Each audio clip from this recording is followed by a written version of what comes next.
عذاب کے فرشتے دیکھے بس سمجھ میں آ جاتا ہے کہ اب کیا معاملہ ہونے والا ہے. فرمایا فرشتوں کو دیکھ کر کہتے ہیں ما کننا نعمل من سوء، ہم نے تو کوئی برائی کی ہی نہیں، ہم تو کوئی برائی کرتے ہی نہیں تھے. اور یہی چیز اللہ رب العالمین نے بیان فرمائی. کل جب قیامت کے دن ان کو سزا دی جائے گی اور ان کے حق میں جہنم کا فیصلہ کیا جائے گا تو وہاں بھی یہی کہیں گے واللہ ربنا ما کننا مشرکین، اللہ کی قسم اے میرے پروردگار تیری قسم ہم نے کبھی شرک نہیں کیا. تو یہاں پر بھی کہتے ہیں ما کننا نعمل من سوء، ہم نے کیا کیا.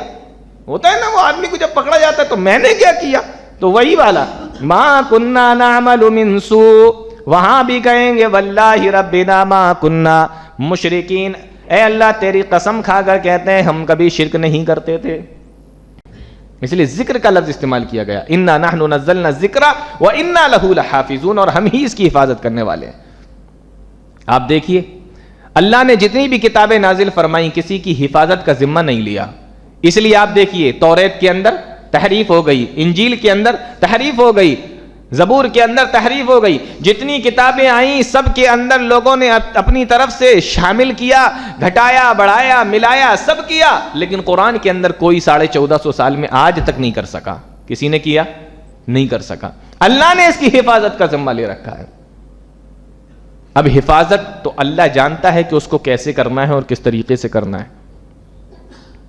واللہ اخرجکم من بطون امہاتکم، وہی اللہ ہے جس نے تم کو تمہاری ماؤں کے پیٹ سے نکالا.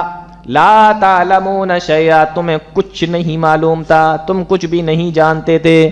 یہ ٹکڑا آیت کا بتا رہا ہے کہ تمہیں کچھ بھی نہیں معلوم تھا جب تم اپنے ماں کے پیٹوں سے نکلے. معلوم یہ ہوا کہ انسان جب دنیا کے اندر آتا ہے تو اسے کچھ بھی معلوم نہیں ہوتا، کوئی جانکاری اس کو نہیں ہوتی. اب ہم لوگ کیا کہتے ہیں، ارے فلاں صاحب تھے نا جب اپنی ماں کے پیٹ سے نکلے تو 22 پاروں کے حافظ، پورا قرآن، ارے فلاں کو تو پورا قرآن یاد تھا. یہ قرآن کی اس آیت کے بالکل خلاف ہے. اللہ فرماتا ہے کہ جب میں نے تمہیں ماں کے پیٹوں سے نکالا لا تعلمون شیئا، تمہیں کچھ نہیں معلوم تھا.